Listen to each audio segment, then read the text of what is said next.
আমাদের গত টার্মের এই যে 300 এমপি মিনিস্টার মন্ত্রী যারা ছিল প্রত্যেককেই কোটি কোটি টাকার মালিক হয়েছে কিনা? এগুলো ধরা পড়তেছে, বিচার বিশ্লেষণে চলে আসতেছে।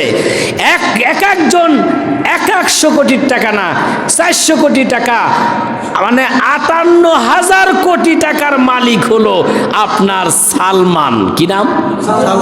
এফ রহমান দরবেশ বাবা।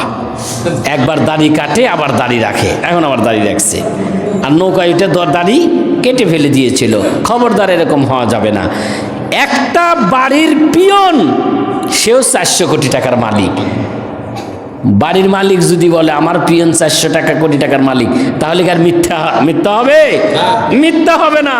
তাহলে আমরা ভাতই পাই না, আমরা এত কষ্টে থাকি, আমাদের জনগণ রাস্তাঘাট ভাঙ্গাচুরা, কত সমস্যা, আর আপনার পিয়ন 400 কোটি টাকার মালিক হইল, কি দিয়া হইল? আমার ভাইরা, তারা কি থামছিল? থামে নাই। সবাই কোটি কোটি টাকার মালিক হয়ে বিদেশে পর্যন্ত পাচার করেছে, বেগম পাড়া তৈরি করেছে। আল্লাহ বলতেছেন, এই সমস্ত লোকগুলো হাত্তা যুরতুমুল মাকাবির, যতক্ষণ পর্যন্ত কবরের মাটি তাদের পেটে না ঢুকবে ততক্ষণ পর্যন্ত এরা ক্ষান্ত হবে না, থামবে না। কথা বলেন ঠিক কিনা? আমার কথা না, আল্লাহর কথা। হাত্তা যুরতুমুল মাকাবির, মাকাবির মাকবিরুন, কবরুন থেকে মাকবিরুন মাকাবির, কবরের মাটি যতক্ষণ পর্যন্ত পেটের মধ্যে না যাবে ততক্ষণ পর্যন্ত এরা থামবে না। এবার ওগুলো বাদ দিলাম, গ্রামে আশেপাশে একটু তাকায় দেখেন, যারা অন্যায় করে অন্যায় করতেইছে, সুদ যারা খায় সুদ খেতেইছে, ঘুষ যারা খায় ঘুষ খাচ্ছেই, আইল যারা ঠেলে আইল ঠেলতেইছে। কথা বলেন ঠিক কিনা? যেই সমস্ত মাতবার মাতব্বর দুই পক্ষে টাকা খায়, খাইতেইছে, থামে নাকি? দুই পক্ষে টাকা খায়, কি আজব! এ পক্ষেও খায় ওই পক্ষেও খায়। এরা কি বিচার করবে বলেন তো? এরা বলে টাকা যে বেশি দেবে তার পক্ষে আমার মত যাবে। কেবল একটা বিচার করে আসলাম, আমি তো আর উকিল মানুষ, বিচার তো জুমার দিনেও থাকে, তারপরে আবার আপনার শনিবারেও থাকে, যাওয়াই লাগে। কি করব? এই যে গাড়ি নিয়ে গেছি আসছি, আমার ভাড়াই ঠিক মতো দিল না, কি করবো? কন্ততালি কিছু তো করার নাই, সবাই শুধু পোজ দেয়, পোজ কয় নেন হুজুর নেন, মানে পাইছে তো হুজুর। আমার সাথে যত নরম মানুষে, মানে কিছু মানুষ আছে নরম আছে না, তাদেরকে পোজ দেয়, তা আমাকে ওর মধ্যে ফেলায়। এখন আমি কি করব? এই টাকার জন্য কি মারামারি করা যায়? কন্ততালি দঙ্গ।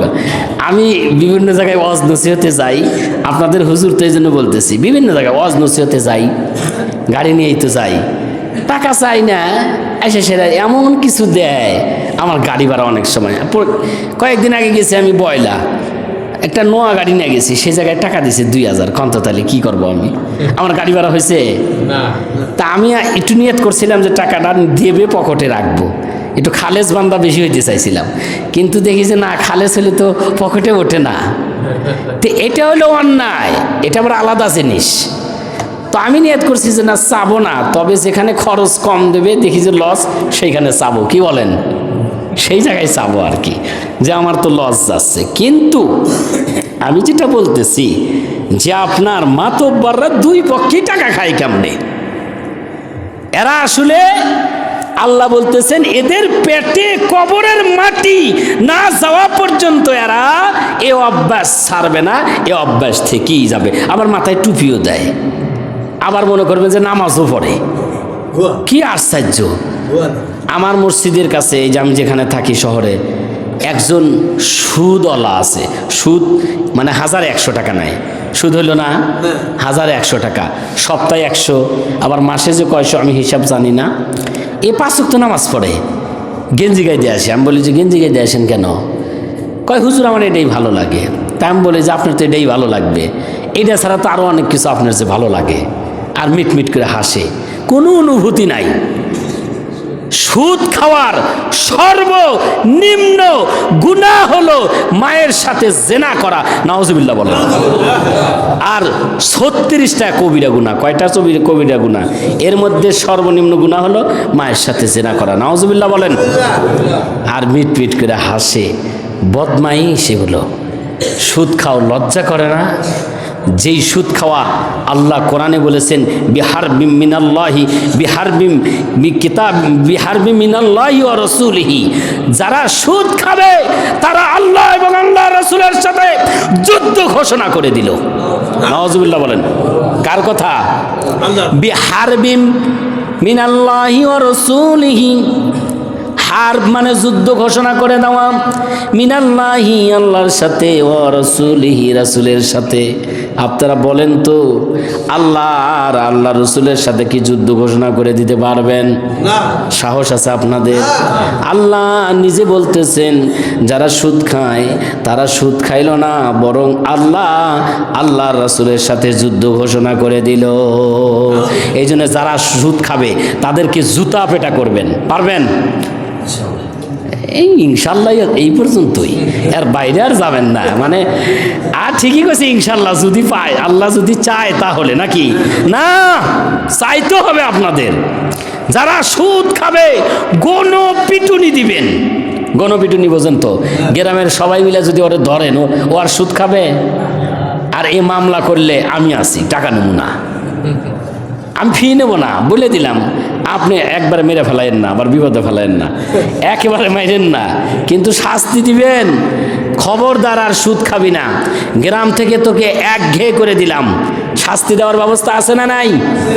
মন খারাপ করতেছেন? সুদি কারবার করে কেউ আছে নাকি মসজিদে? আমার জানা মতে কেউ নাই। আর যদি কেউ থেকে থাকেন ভালো হয়ে যান, না থাক এত দূর যায়েন না। আল্লাহ এর পরে বলতেছে কাল্লা সাউফা তা'লামুন, কখনো না শীঘ্রই তোমরা জানতে পারবে। সুম্মা কাল্লা সাউফা তা'লামুন, আল্লাহ আবার বলতেছেন কখনো না, তোমরা অতি শীঘ্রই জানতে পারবে।